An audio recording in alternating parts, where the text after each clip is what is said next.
야고보서 말씀 세상 사랑이 아닌 하나님의 사랑으로 야고보서 말씀 세상 사랑이 아닌 하나님 사랑으로라는 제목을 가지고 하나님 말씀 증거하도록 하겠습니다. 우리가 신자로서 이 땅을 살아감에 있어 잊지 말아야 될 것은 바로 하나님을 사랑하는 것이죠. 그렇다면 우리가 그분을 어떻게 사랑해야 합니까? 진정 하나님을 사랑한다는 것은 전심으로, 이전에도 말했던 것 같은데, 전심으로 주를 사랑해야 하는 것이죠. 나의 마음을 일정 부분 떼어다가 하나님 사랑의 부분으로 이렇게 드리는 것이 아니라 온 마음과 정성을 다하여서 내 마음의 그 자리에 중심에, 내 마음의 그 중심에 주님을 모시고 그분이 이제 주인 되게 하여야 한다. 그것이 신자의 마땅한 주님 사랑하는 방식일 것이에요. 그러나 우리의 지나온 모습들을 살펴볼 때 주님보다 내 이기심에 마음을 채우며 많이 살아왔고, 또 욕심과 정욕에 사로잡혀서 우리 주님이 내 중심에서 이렇게 밀려나게 하신 것은 아닌가. 또 내 우선순위에서 차선이 되는 경우들이 참으로 많이 있죠. 내가 정말 주를 사랑한다면 주님이 내 삶의 최우선이 우선순위가 되셔야 될 텐데 늘 차선으로 밀려나지는. 그러니까 입으로 주를 사랑한다 말하면서도 주님보다 더욱더 사랑하는 세상의 많은 것들에 우리의 시간을 쪼개어서 보내고, 나의 마음과 생각들을 그러한 것들에 빼앗긴 채 그렇게 살아감이 오늘 이 시대의 신자들의 모습이요, 혹 우리의 모습이 아닌지 한번 우리가 스스로 반성하고 생각해 보았으면 좋겠어요. 그러한 우리들의 연약함을 되돌아보면서 이 시간 그러한 부족한 우리에게 전하는 그 야고보의 메시지를 우리가 귀 기울여 살피고자 하는 것이죠. 왜냐하면 오늘 야고보가 전하는 메시지는 하나님보다 세상을 더 사랑한 신자들에게 전하는 바로 그 경고의 메시지이기 때문에 그래요. 다시요. 오늘 야고보가 전하는 오늘 본문의 이 메시지는 하나님보다 세상을 더 사랑하는 신자들에게 전하는 경고의 메시지이다.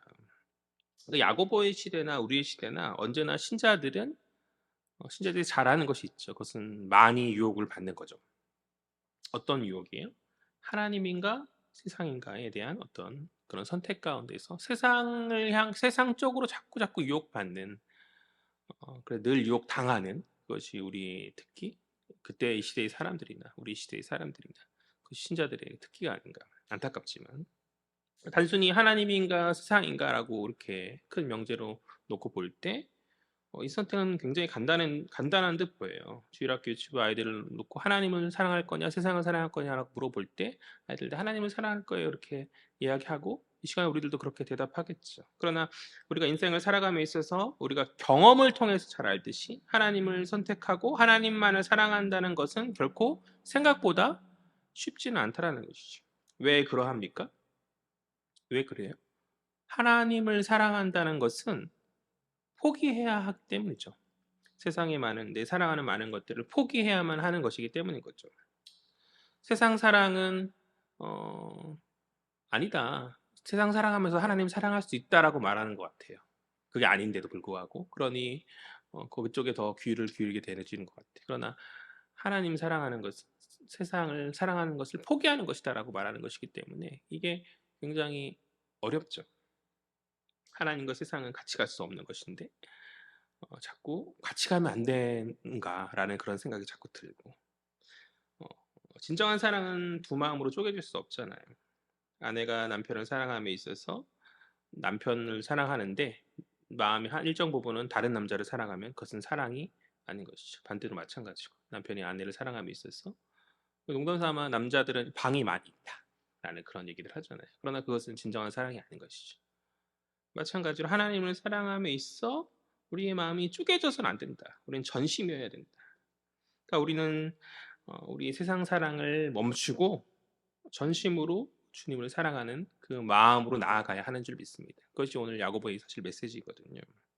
이 시간 그렇게 말하고 있는 전심으로 나아가라는 그 야고보의 경고의 메시지를 우리가 귀 기울이면서 쪼개어지고 나누어졌던 우리의 중심을 회복하는 시간 되어지기를 주의 이름으로 간절히 소망합니다. 아멘. 우리 4절 말씀 다 같이 읽겠습니다. 시작. 가늠한 여인들아 세상과 벗된 것이 하나님과 원수됨을 알지 못하느냐. 그런즉 누구든지 세상과 벗이 되고자 하는 자는 스스로 하나님과 원수되는 것이니라. 아멘. 앞서서 야고보가 독자들을 향하여서 뭐라 불렀었죠? 우리가 잘 알듯이 사랑하는 형제들아 라는 그런 호칭으로 여태까지 이제 메시지를 전했던 야고보가 4절에 와서 어, 그들을 향해서 사랑하는 형제들이 아닌 가늠한 여인들아 라고 이렇게 부르고 있어요. 별로 좋은 호칭이 아닌 거죠. 지금 부정적인 호칭으로 그들을 부르고 있는 것이죠. 이는 굉장히 거친 언어가 아닐 수 없다. 우리는 이와 유사한 언어를 신약의 세례 요한을 통해 앞서 살필 수 있는데, 세례 요한은 이스라엘 백성들에게 세례를 베풀면서 회개의 메시지를 전하였죠. 주님 모시는 길을 예비함 가운데서 회개의 마음을 돌이키는 회개의 메시지를 전하였는데, 그런 그가 이스라엘 백성을 향하여서 뭐라 부릅니까? 독사의 자식들아, 독사의 자식들아, 그렇게 불렀다는 것이죠. 여기서 독사라 함은 그냥 일종의 우리나라의 욕처럼 개새끼하이 그 개를 말하는 어떤 그런 비하하는 그런 의미를 넘어서서 의미가 있는 거거든요. 무슨 말이냐면 하와를 유혹한 구약의 그 뱀, 즉 사단을 가리키는 것이고, 그러니까 독사의 자식이라 했으니 세례요한 이스라엘 백성들을 사단의 자식이라. 그러니까 이거를 굉장히 지역하면 야이 마귀 새끼들아라고 말한 그런 것이죠. 그러니까 이스라엘 백성을 향해서 야이 마귀 새끼들아, 마귀 자식들아라고 이렇게 굉장히 강한 어조로 그를 부정적인 어조로 그렇게 이야기했던 것인데, 그러니까 자신들 스스로 하나님의 선민이라고 생각했던 하나님의 자녀들이라 생각했던 그들에게 아니다, 너희들은 마귀 새끼들이다라고 말하는 그 세례 요한의 이러한 거친 표현은 그들의 어떤 중심에 큰 충격을 주는, 그러니까 그 호칭 자체가 그들에게 있어서 메시지였다라는 것이죠. 그러니까 그와 마찬가지로 생각해요. 오늘 야고보가 그들을 가늠한 여인이라 부를 때 이 부정의 호칭 역시 의미가 있거든요. 그들의 역사적 맥락 안에서 의미가 있는 호칭인데, 뭐 여러 선지자들 이사야서나 뭐 예레미야서와 같은 선지서들을 살필 때 선지자들의 어떤 상징적 표현, 선지자들이 어떤 상징적 표현으로 이제 하나님을 신랑으로 표현하고, 그리고 이스라엘 백성들을 신부라고 이렇게 표현하고는 하였어요. 그런데 신부인 그들이 신랑 대신 하나님 앞에서 어떠한 다른 신을 섬길 때, 즉 우상 숭배를 할 때 그것은 신랑이 사랑을 저버린 간음의 행위로 보았었고, 그것은 엄청난 배신으로 그렇게, 그래서 선지자들이 그것에 대해 엄청 질타를 하거든요. 그러니까 이러한 신부된 이스라엘의 어떤 배교의 모습을 가장 극적으로 표현한 선지서가 하나 있죠. 그것은 바로 호세아서예요.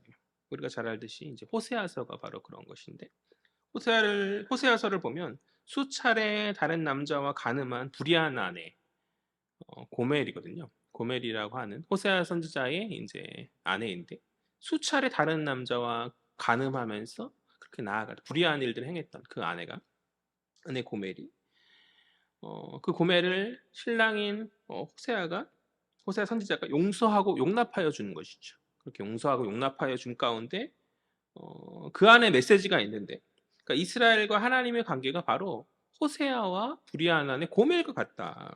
너희가 불의한 아내 고멜과 같이 아니하냐. 내가 끊임없이 용납하고 용서하여 주었건만 어찌 불의의 자리에서 너희는 벗어나지 않는가. 이것이 선지자 호세아를 통하여서 전하신 하나님의 그 메시지인데, 그러한 맥락을 가지고 야고보가 오늘 이 야고보서가 이제 편지죠. 이 편지를 읽는 교회 공동체 교회 공동체 사람들에게 말하는 것이죠. 가늠한 여인들이다. 바로 그와 같은 고멜과 같은 여러 선지자들이 언급했던 배교한 하나님을 배반한 그런 가늠한 여인들 같은 모습이 너희들이 아닌가. 하나님보다 세상을 사랑한 그들은 불의한 아내, 즉 가늠한 여인이다라고 야고보는 이야기하면서 이러한 호칭으로 부르면서 앞선 그 세례 요한처럼 그들에게 강력한 충격을 주고 있는 것으로 우리가 이해하면 될 것 같아요. 신랑 대신 하나님과 신부된 이스라엘 백성의 관계를 너희가 지금 깨뜨렸다. 너희가 바람핌으로 말미암아, 너희가 불륜을 저지름으로 말미암아서 하나님을 더욱 사랑해야 될 너희가 세상을 더욱 사랑하는 그것이 바로 간음이 아니냐라고 그렇게 강력한 메시지를 주고 있다라는 것이죠. 분명 그들 스스로 그리스도인이고 신자라 여기면서 자부심을 가졌을 터인데, 그러한 그들의 자부심이 무색하게 옛 과거 선지자들이 비난하였던 우상 숭배의 그들이 바로 가늠한 여인과 같은 그들이 바로 너희다. 그러니까 입으로 너희가 나를 사랑한다 말하나 너희는 불의한 아내 가늠한 여인일 뿐이다라고 이렇게 이 가늠한 여인들이라는 호칭을 통하여서 그렇게 야고보는 강력한 메시지를 주고 있죠. 계속해서 4절의 중반절을 보면 야고보는 세상이 벗된 것이 하나님과의 원수됨이라고 이렇게 말하고 있어요. 다시요. 4절 중반절을 보면 야고보는 세상과 벗된 것이 하나님과 원수됨이다. 여기서 벗됨이라는 단어는 헬라어로 필리아라는 그러한 단어예요. 사랑이라는 뜻을 가지는 단어이거든요. 이 단어가 요한복음 21장에서 이제 사용되어진 예수께서 베드로에게 요한의 아들 시몬아 내가 나를 사랑하느냐라고 3번 물으시죠. 어떠한 상황이에요? 베드로가 예수님 십자가에 못 박혀 돌아가실 때 3번 부인하지 않습니까? 예수님을 부인하면서 그렇게 배교한 거죠, 사실. 배신한 것인데 가장 수제자가 배신한 것인데 그런데 예수님 부활하시고 베드로에게 찾아오셔서 3번 물으시는 것이죠. 내가 나를 사랑하느냐. 아무튼 그때 사용된 단어와 같은 단어, 정확히는 그 어근이 같은 그런 단어인데, 그러니까 즉 세상과 벗됨은 직역하면 세상을 사랑하는 것이다라고 우리가 이해하면 될 것 같아요. 그러니까 세상을 사랑하는 것은 또 야고보가 말하듯이 세상과 하나님과 원수되는 것이다. 다시요. 세상과 벗됨은 세상을 사랑하는 것이고 세상을 사랑하는 것은 하나님과 적대하는 원수가 되는 것이다 라고 야고보는 그렇게 경고하고 있다는 것이죠. 너희가 세상을 사랑하느냐? 그것은 하나님과 원수가 되는 것이다. 두 마음일 수 없다라는 것이죠. 나누어질 수 없다라는 것이죠. 세상인가 하나님인가 어떤 선택의 문제이지 이것은 같이 갈 수 있는 타협의 문제가 아님을 야고보는 굉장히 강력한 어조로 오늘 우리에게 이야기하여 주고 있다. 여러분 무엇을 사랑하십니까? 세상입니까? 하나님입니까? 여러분 정말 하나님을 사랑하시나요? 여러분 정말 하나님을 사랑하십니까? 우리가 한번 이 시간 가슴에 손을 얹고 생각해 보았으면 좋겠어요. 여러분들은 정말 하나님을 사랑하십니까? 왜 대답들이 없죠? 하나님을 사랑하시나요? 정말요? 정말 진심으로 하나님을 가슴에 손을 얹고 정말 사랑해요? 마지막 예수께서 베드로에게 내가 나를 사랑하느냐라고 이렇게 반복해서 3번 질문하실 때 그 반복해서 질문하셨을 때 마지막에 걸리는 것이 많았던 베드로가 근심하죠. 요한복음은 근심하면서 대답하거든요. 그 베드로처럼 우리 역시 우리의 지난날의 그 여러 마음 나눔으로 인하여서 주를 향한 우리의 사랑을 확답하지 못하고 이 시간 어물쭈물 근심하지 않냐는 것이죠. 다시 물을게요. 여러분 정말 하나님 사랑하십니까? 지난날에 한번 돌이켜보세요. 사랑하셨습니까? 근심할 수밖에 없는 우리의 입술의 고백이 될 수밖에 없는 게 너무 안타깝죠. 확신으로 얘기했으면 좋겠어요. 다음 주에 왔을 때. 삶으로 하나님 사랑함을 우리가 보이는 저 여러분 되었으면 좋겠습니다. 이러한 질문 앞에서 처음에는 자신감 있게 하나님 사랑하죠. 주님이 다시 묻는 거죠. 정말? 정말 네가 나를 사랑하냐 물었는데 스쳐 지나가는 거죠. 수많은 나의 사람들이. 그때 근심하면서 우물쭈물할 것이 아니라 정말 주님 사랑합니다. 그렇게 저 사람을 잘 아시잖아요. 라고 말할 수 있는 그런 확신의 사람으로 서는 성숙의 사람으로 서는 우리 헤아림 교회의 지를 되었으면 좋겠어요. 우리 4절 하반절 보죠. 그런즉 누구든지 세상과 벗이 되고자 하는 자는 스스로 하나님과 원수되는 것이다. 라고 것이니라 라고 앞선 구절에 반복을 하고 있죠. 상반절의 반복에. 제가 누누이 얘기했지만 성경의 반복은 강조이다. 그만큼 이것이 중요하다. 세상을 사랑하지 않고 오직 하나님만 사랑하는 것이 너무나 중요하다는 것을 메시지를 주고 있는 것이죠. 너는 세상과 벗되지 말아라. 그것은 하나님과 원수되는 것이다. 세상을 사랑하는 것, 그것은 하나님과 멀어지는 것이고 하나님을 대적하는 것이다. 그러니 너희는 세상을 그만 사랑하고 너희 갖고 싶은 욕심, 이기심, 정욕을 버려라. 포기해라. 하나님 사랑은 세상의 것들을 포기하는 거예요. 내려놓는 거예요. 오직 하나님만 전심으로 사랑하는 거예요. 그리고 말하고 싶은 메시지는 하나님만 사랑해라라는 거예요. 하나님만 사랑해라. 늘 하지 말아야 될 것에 초점을 맞추는 방점을 치고 이것도 하지 말고 저것도 하지 말고 그것이 아니라 전하고자 하고 싶은 메시지는 전심으로 주님만 사랑해라라는 거죠. 정말 하나님만 사랑하면 우리의 마음이 나뉠 이유가 무엇이겠어요? 온 마음과 온 정성을 다해서 우리가 하나님을 사랑해야 되는 것이 그것이 진정한 사랑 아니겠어요? 그러한 사랑을 그러한 사랑으로 신자는 주께 나아가야 된다라고 야고보는 이야기하고 있는 것이죠. 그러나 그렇게 많이 못하였기 때문에 마음이 나눠 쪼개지고 세상을 좋아하고 어, 이 세상에 이생의 자랑이 너무나 많죠. 요즘에는 안목의 어떤 정욕이랄까 너무 보여지는 예뻐지는 것들, 좋은 물건들의 이런 것들 갖고 자랑하고 싶고 이러한 것들에 이 시대에서 많은 사람들이 그 시대 정신이 되어진 것 같아. 그런데 신앙인들조차 그렇게 살아가는 것 같아. 좋은 물건들과 이런 것들을 좋아하고 저도 좋아해요. 저도 좋아해요. 이왕이면 예쁘고 더 좋은 것들 좋아하죠. 근데 그런 것에 너무 마음을 많이 뺏기고 또 여러 가지 자랑들을 뭐 이런 SNS 같은 데 올리면서 하나님 자랑이 아니라 나의 인생의 성공과 성취를 자랑하는 그러한 모습들. 그러니까 그러한 모습들을 좀 내려놓고 더 이상 세상의 많은 것들에 우리의 시간과 마음과 어떤 그런 것들 에너지를 소비할 것이 아니라 전심으로 하나님을 사랑하는 그 자리로 우리가 돌아가야 하지 않을까라고 그렇게 생각합니다.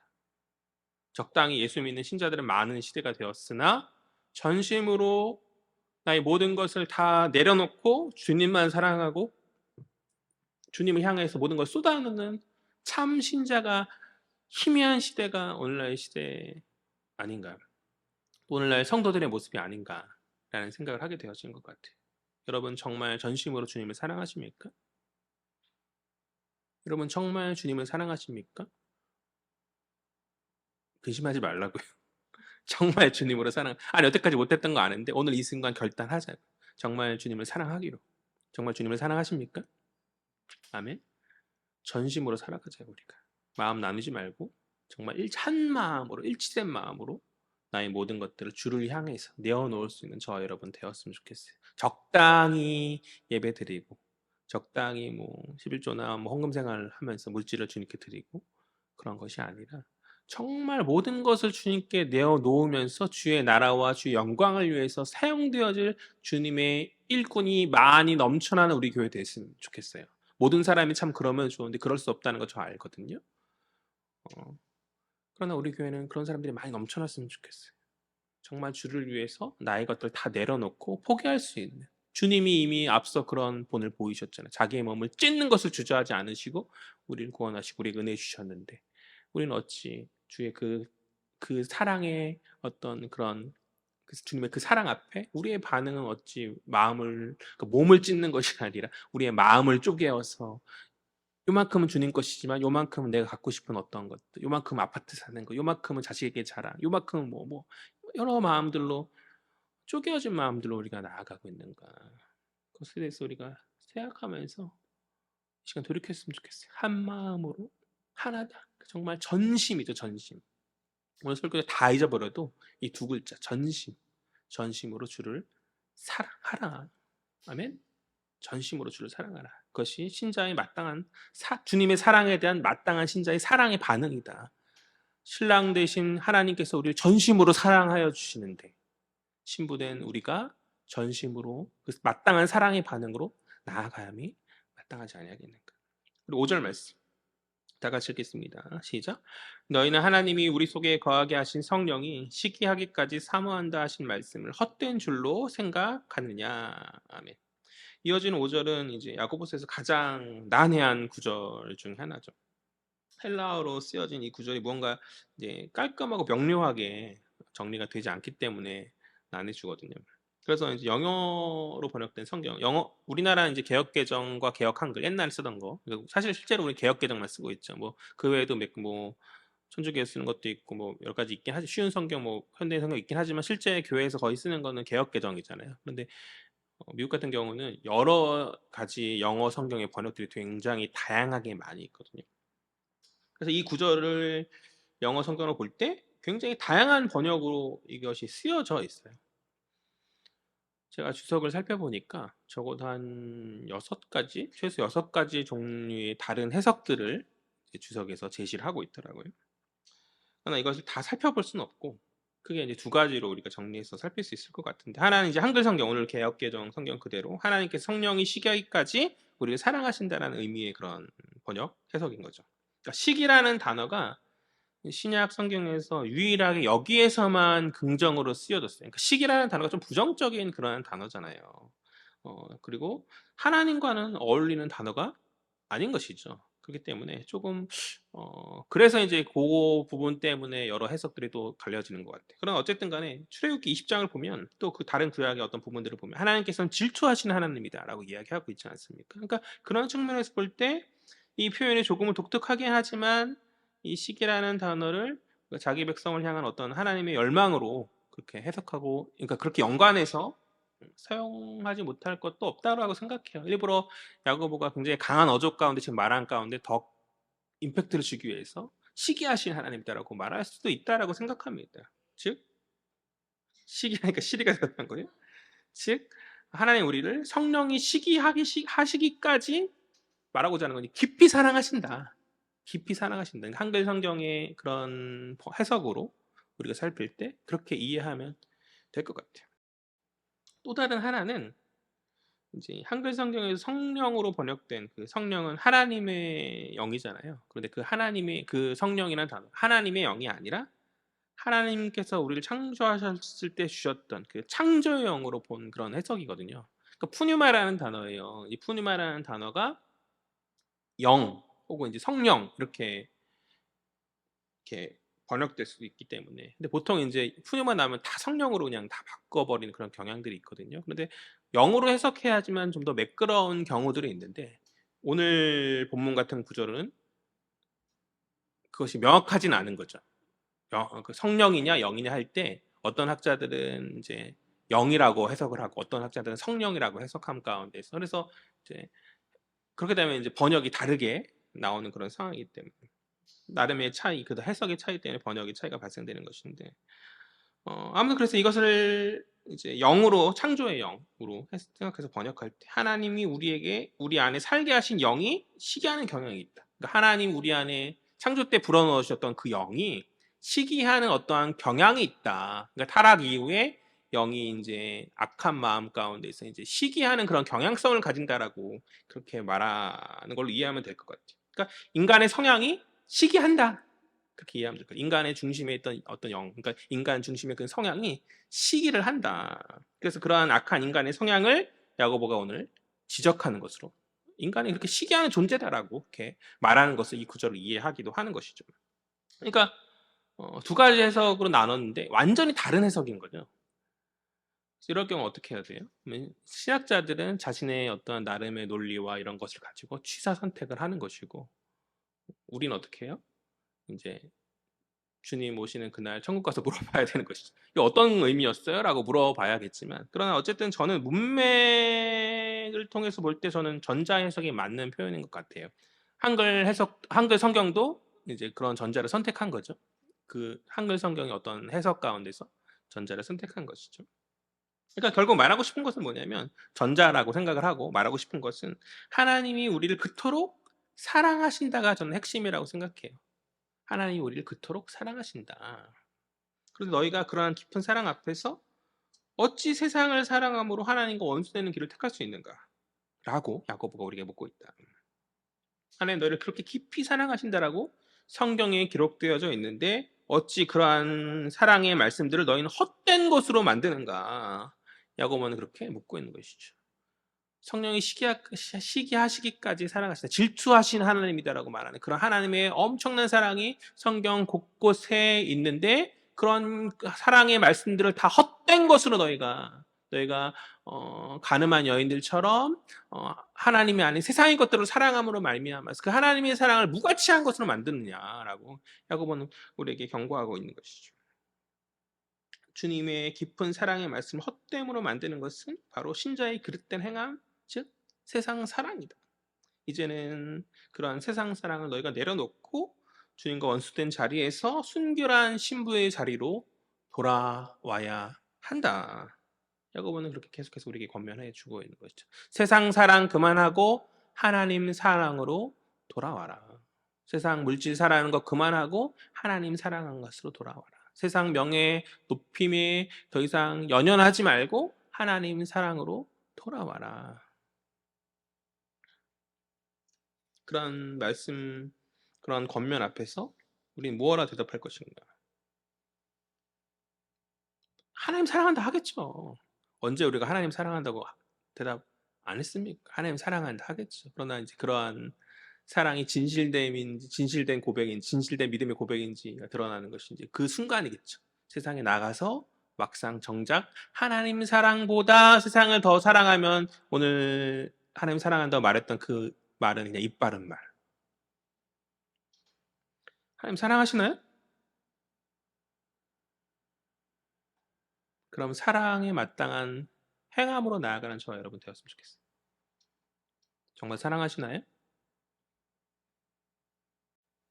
누구누구의 자녀 누구야? 내가 너를 사랑하냐 말할 때 우리 헤아림 교회에 있는 아무개 누구 집사, 아무개 누구 성도야 사랑하냐 말할 때 내가 주를 사랑하는 주께서 아시나이다. 정말 근심하지 않고 정말 주님 다 아시잖아요. 제가 보여줬지 않습니까? 삶에서 정말 주님을 사랑합니다 라고 자신감 있게 다음 주에 이 자리에 앉았으면 좋겠어요. 다음 주에 물어봐야지. 주님 한 주간 사랑하셨습니까? 하면 조용해 숙연해지는 그 분위기가 아니라 정말 주님을 사랑할 수 있는 저 여러분 되었으면 좋겠어요. 실수하고 실패할 수 있죠. 실수하고 실패할 수 있어. 그런데 그걸 반성하고 성찰했으면 좋겠어요. 그때 내가 못했구나.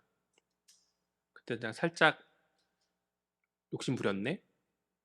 살짝 하지 말았어야 됐는데 다시금 돌이키고 좀 뻔뻔하게 다음에 하지 말아야지. 좀 뻔뻔할 수 있지만 다음에 하지 말아야지. 그렇게 조금씩 주님을 사랑하는 그것을 우리가 옮겨가야 되지 않겠는가. 주님 우리 용납하여 주시는 줄 믿습니다.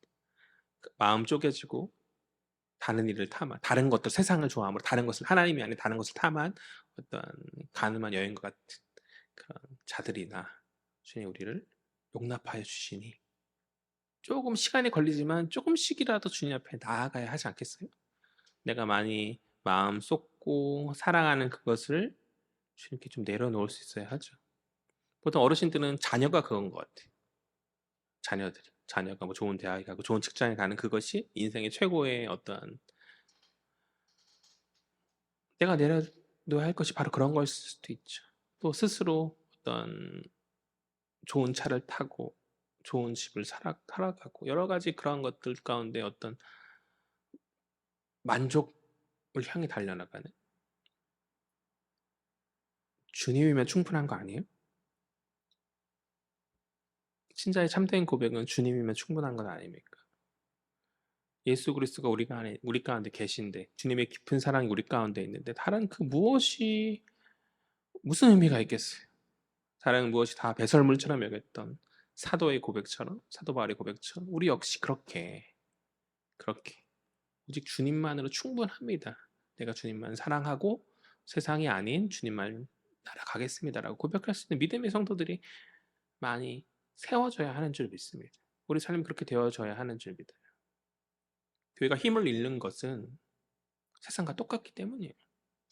교회가 세상 가운데 영향력을 발휘하지 못하는 것은 하나님을 사랑하지 않고 교회가 세상을 사랑하기 때문에 성도가 하나님 사랑이 아니라 세상 사랑으로 나아가 너희도 우리랑 똑같다. 교회라 말하 너희는 다를 걸 기대하는데 똑같지 않냐. 전심으로 교회가 주님을 사랑하면 세상이 변화될 줄 믿습니다. 전심으로. 세상 왕을 세상 대표들을 교회에 불러 모아놓고 우리 이런 높은 사람도 부를 수 있는 교회야 라고 그런 거 보면서 우리 대단한 교회야 라고 정말 교회가 모셔야 될 것은 세상 유정자들 그런 사람들이 아니라 주님이시죠. 주님이 우리들의 주인이고 왕으로 우리가 모시면서 그분을 섬겨야 되는 것이죠. 근데 세상 논리와 똑같이 교회가 가서야 되겠는가? 그런 거 없어도 돼요. 유명인 안 와도 되고 괜찮습니다. 우리 안에 이미 그리스도가 계신데 우리 교회 중심에 그리스도가 머리 되심으로 온전히 서 있다면 혹시 무슨 의미가 있겠어요? 다른 그런 세상의 그런 것들이 무슨 의미가 있겠어요? 주님만 사랑하는 교회, 주님만 사랑하는 성도들 되어지면 다 되어집니다. 다 됩니다. 그러한 바른 믿음으로 온전히 세상이 아닌 주님만 바라볼 수 있는 저 여러분 되었으면 좋겠어요. 우리 6절 말씀 보죠. 6절 다 같이 읽겠습니다. 시작. 그러나 더욱 큰 은혜를 주시나니 그러므로 일렀을 때 하나님이 교만한 자를 물리치시고 겸손한 자에게 은혜를 주신다 하였느니라. 아멘. 하나님 우리를 향한 깊은 사랑 안에서 우리에게 큰 은혜를 주시는 분이시다. 그러니까 은혜를 주시는데 더 큰 은혜다라고 이야기하고 있는 것이죠. 더 큰 은혜가 무엇이에요? 앞서 세상을 사랑함 가운데서는 얻을 수 없는 은혜. 오직 세상을 포기해야만 얻을 수 있는 그런 복을 이야기하는데 그것은 하늘 상급이다 라고 이해하면 될 것 같아요. 하나님 신자에게 이미 은혜 주셨어요. 우리는 다 이미 은혜 받고 구원함을 받은 하나님의 백성이 된 자들이죠. 은혜 주셨는데 거기에 더 큰 은혜를 주신다. 그러니까 그 하나님 주신 구원의 은혜만으로 너무나 충분한데 이미 그것으로 차고 넘치는데 하나님 더하여서 더 큰 은혜를 예비하십니다. 즉 하늘 상급을 예비하신 가운데 우리에게 주려고 하시는 것이죠. 그러니까 더 큰 은혜 할 때 야고보는 그런 하늘 상급을 두고 이제 이것을 얘기하는 것인데 그렇게 마지막 그날 그때 우리는 구원의 은혜뿐만 아니라 예비된 승리의 면류관 그 하늘 상급의 더 큰 은혜를 누리면서 복 받게 되어질 줄 믿습니다. 그러나 그러한 더 큰 은혜는 그러한 예비된 하늘 상급은 아무에게나 임하는 것이 아니다. 야고보가 말하고 있죠. 어떠한 자에게 임합니까? 그것은 겸손한 자들, 교만하지 아니하고 하나님을 의지하는 자들에게 주시는 은혜인 것이죠. 야고보는 잠언 3장의 말씀을 인용하면서 하나님의 더 큰 은혜, 하늘 상급은 자신들의 부족함을 인정하고 겸손한 자들에게 임하는 것임을 말하고 있어. 그러한 은혜가 너희 가운데 있다. 그러나 교만한 자들에게는 마지막 때에 그들이 가진 것도 빼앗기는 것이죠. 주님 마지막 때 교만한 그들에게 내가 너를 알지 못한다 라고 말씀하시면서 받은 은혜조차 빼앗기는, 그러니까 겸손한 자들만이 얻을 수 있는 그런 하늘 상급이 있으니 우리 신자는 하늘 앞에서 겸손하게 주님을 의지함 가운데 그 은혜를 사모함 가운데 그렇게 나아가야 한다. 그것이 참된 지혜이다 라고 야고보는 우리에게 권면해 주고 있는 것이죠. 사랑하는 여러분, 하나님 우리에게 그러한 더 큰 은혜를 주시기 위해서 예비하고 계시다. 그러한 하나님의 그 은혜의 예비하심 앞에서 우리는 주님을 참으로 신뢰함 가운데, 주님을 의지함 가운데 교만함이 아니라 겸손함으로 우리가 이 신앙의 그런 여정을, 이 믿음의 경주를 우리가 믿음 안에서 합당히 감당해야 하지 않겠는가. 겸손함으로 설 수 있는 저와 여러분 되었으면 좋겠어요. 우리의 힘으로 할 수 있는 것이 아니라 오직 은혜 주신 가운데 할 수 있음을 믿고 겸손하게 주님 앞에 설 수 있는 저와 여러분 되었으면 좋겠어요. 신앙이 쌓여다 보면 어느덧 내가 익숙하게 반복하게 잘 하여지는 어떤 신앙의 여러 그런 부분들로 인해서 내가 하나님 앞에서 다 되었다라고 생각하는 우리들의 안일함들이 있거든요. 그런 것이 아니라 이미 받았지만 그 은혜를 넘어서서 내게 예비하신 더 큰 은혜가 있음을, 더 큰 상급이 있음을 믿고 마지막 그때까지 끝까지 달려갈 수 있어야 되는 것이죠. 경기 시간이 완전히 끝날 때까지 끝난 것이 아니니 끝까지 달려가야 하는 거예요. 방심하면 역전당하는 것이죠. 방심하면 꼬꾸라지고 넘어지는 것이죠. 그래서 믿음의 완주하지 못하고 실패하고 넘어질 수 있다는 것이죠. 끝까지 정말 내가 주님의 은혜 아니면 안 된다라는 그런 마음가짐을 가지고 겸손하게, 교만함이 아니라 다 되었다 생각하지 말고 끝까지 믿음 안에 설 수 있는 저 여러분 되었으면 좋겠어요. 우리 말씀을 정리하죠. 말씀을 정리합니다. 첫 번째, 신자된 우리는 진정 하나님을 사랑해야 된다. 신자된 우리는 진정 하나님을 사랑해야 된다. 그 사랑은 마음 나눔의 사랑이 아닌 전심의 사랑이어야 하는 줄 믿습니다. 세상을 사랑하는 것은 뭐예요? 하나님과 원수되는 것이다. 우리는 세상 사랑이 아닌 하나님과 벗하며 살아가는 자들이 되어야 하는 줄 믿어요. 구약의 아브라함이 하나님의 벗이다라고 그렇게 칭함을 받은 것처럼 우리 역시 주를 전심으로 사랑함으로 마지막 그날 그때 주님으로부터 하나님의 벗이었다라고 칭찬받을 수, 그런 칭함을 받을 수 있는 그런 온전한 믿음의 자녀들이 되어야 하지 않겠는가. 두 번째, 무엇보다 하나님이 우리를 깊이 사랑하신다. 어떻게까지? 우리 속에 거하게 하신 성령이 시기하시기까지 우리를 주님 사랑하여 주신다. 그 사랑 앞에서 어찌 우리가 불의한 아내, 불의한 신부의 모습으로 설 수 있겠어요? 부부 관계 안에서 상대는 뭐 남편이나 아내든 상대가 사랑을 전할 때 마땅한 반응은 불의, 어떤 불륜 이런 것이 아니라 바람 이런 것이 아니라 마땅한 반응은 뭐예요? 그 사랑의 반응, 사랑의 모습 앞에 사랑의 반응으로 나아가는 것이 마땅한 반응인 줄 믿습니다. 우리를 깊은 사랑으로 대하시는 주의 사랑 앞에 우리의 반응은 전심의 사랑이죠. 우리를 향한 주님의 사랑 앞에 우리가 마땅히 취해야 될 온전한 반응으로 설 수 있는, 온전한 사랑의 반응으로 설 수 있는 저 여러분 되었으면 좋겠어요. 세 번째, 하나님 우리에게 더 큰 은혜를 주신다. 그 더 큰 은혜, 예비된 하늘 상급을 우리가 소망하며 교만한 자리에 벗어나서 아니라고 타성적인 그런 신앙의 모습에서 벗어나서 겸손함으로 마지막까지 끝날 때까지 끝난 게 아니에요. 그때까지 우리가 긴장함 가운데 이미 구원의 은혜를 받았고 그렇지만 더 큰 은혜가 예비되어짐을 믿고 그것을 받기 위해서 애쓰고 분투하면서 마지막 승리의 면류관을 쓰는 그 순간까지 우리가 끝까지 포기하지 않고 최선을 향해서 달려나갈 수 있는 그 신앙의 그 경주를 달려나갈 수 있는 저 여러분 되었으면 좋겠어요. 그렇게 마지막 그때에 그렇게 달려나감으로 인해서 끝까지 완주함으로 인해서 마지막 그날 그때 주님으로부터 큰 상급 누리며 큰 복으로 서는 우리 헤아림의 모든 지체들 되어지기를 주의 이름으로 간절히 소망합니다. 기도하겠습니다. 사랑과 은혜의 주님 참으로 감사합니다. 주께서 저희들 깊이 사랑하여 주시고 아버지요 은혜 가운데 세워주시니 참으로 감사합니다. 날마다 하나님을 전심으로 사랑하는 저희들 될 수 있도록 주께서 붙들어 주시옵소서. 늘 날마다 미혹되고 아버지 흔들리며 세상 사랑으로 나아갔던 저희들의 연약한 모습 아버지 그것이 하나님과 원수되는 것임을 오늘 말씀을 통해서 들었는데 아버지여 이것을 마음에 새기며 아버지 깨어 있음으로 온전한 전심으로 주를 사랑할 수 있는 저희들 될 수 있도록 주여 주장하여 주시옵소서. 그래서 마지막 그날 그때에 우리가 하나님 앞에서 사랑의 반응으로 나아감으로 말미암아서 하나님의 귀한 칭찬을 받고 또한 하나님의 하늘 상급을 우리가 누리며 설 수 있는 복된 인생, 복된 지체들 되어질 수 있도록 주여 붙들어 주옵소서. 마지막 그 순간까지 포기하지 아니하고 최선을 다하여서 주님을 향한 아버지 전심의 마음을 아버지 잃지 않으며 달려나갈 수 있는 우리 복된 신앙 여정 되어지길 간절히 소망합니다. 우리 힘으로 할 수 없습니다.